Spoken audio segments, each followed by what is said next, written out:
Joining me live is Master Builders Australia Chief Executive Denita Wawn. Denita, good morning to you. Thanks for your time today. You're happy about the announcement, of course?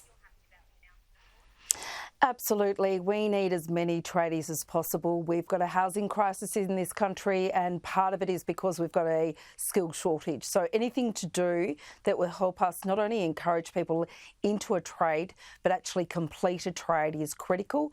It's part of the puzzle of resolving our housing crisis in this country. I mean, as you've said, we do have a housing crisis. There's no denying that. There are more than 1 million houses to build at the moment. Well, that's what the government has promised at least. Will apprentices make up the housing shortfall, though? It's going to take a lot more than just apprentices, won't it? Absolutely. This is just a small component of many components that we'll be seeking not only from the government but also the opposition in the lead up to this year's federal election.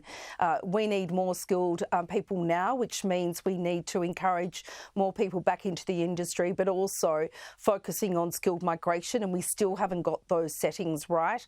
We do need more apprentices, but also we need better economic conditions. The real concern at the moment is we're not seeing enough houses being built, particularly apartments. Why? Because construction costs are up by 40%. Our productivity has been declined by 20% over the last 10 years. So we need inflation down, interest rates down, we need costs down, and that is going to require a concerted effort from all levels of government, but particularly the federal government. And so as a consequence, both major parties are now on notice by our industry. We need more homes for more Aussies, and so they need to focus their attention on housing in this federal election. Absolutely. I mean, it is going to be a core piece of Anthony Albanese's speech over the next hour or so. I mean, the coalition says 80,000 apprentices have dropped out since the government's been elected. We're at an 11-year low in terms of building approval. The rental market is tougher as well. We know that, and people can't buy a house because the supply just isn't there. Then there's this labour shortage. But then there's the other side of this, Denita, because without roads, rail, sewerage and water, without that you can't build homes. So what do you need now moving forward in regards to that as well? Absolutely right, Holly. We need to ensure that the building and construction industry in totality is building our communities for the future. We can't have homes unless we've got a water system, an electricity system and so forth. So we need a concerted effort.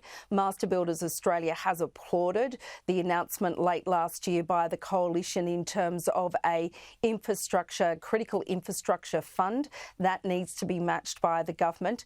And we also need to ensure that there is ongoing commitment not only to our transport infrastructure, our utilities infrastructure, but also our social infrastructure. If we don't have access to hospitals and schools and so forth, our communities cannot thrive. And so for us, it is critical that we get all components working together and that the building and construction industry is central to that. We cannot have a great community if we don't have the proper structures around us to ensure that we're supporting all Australians. Indeed, some strong words there from you. I mean, around 50% of all apprentices don't complete their training.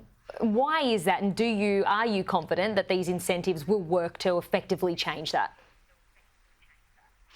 Certainly the incentives are good, but we need more. We need more support for apprentices as they're going through their apprenticeship. We need more support for employers. When we had employer incentives, we certainly saw an uptick of apprentices, both in terms of numbers but also completions. And so we'll be talking to the government but also the coalition in terms of what suite of policy measures are required to ensure we get people and that they complete their trade. Certainly, we also need to encourage people to actually understand the opportunities. We'll be releasing in the next few weeks a Construct Your Career Guide. We're very excited about this because it's really showing people what the opportunities are.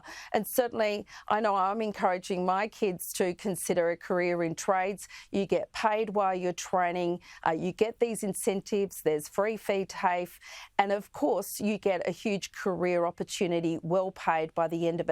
And that is the conversation that parents around the country need to have this long weekend. Okay, Denita, thank you for your time today. Appreciate it. Pleasure. Thank you.